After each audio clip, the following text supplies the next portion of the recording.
Hello friend, तो कैसे हैं आप लोग। जय महादेव, गुड मॉर्निंग। सुबह का बजा है 6, तो मैं जग चुकी हूँ। अब देखो ना, बारिश पड़ रहा है, लाइट भी कट गया है, तो मैं वीडियो तो बना नहीं पाऊंगी, इसीलिए शॉर्ट वीडियो डाल रही हूँ। आप लोग देख के सब्सक्राइब कर लीजिएगा। चाय पीने जा रही हूँ, बाय बाय। तोरा जम की होलो ना? हाँ, वर्षा पड़े छे ना। तो बिस्कुट ना बने केना खाना भी नहीं बनेबे मां।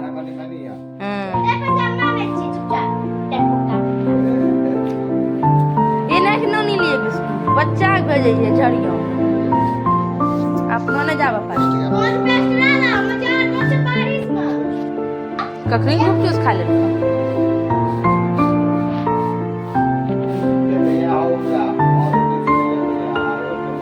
आप नख जाबा ने खाली पड़ ले।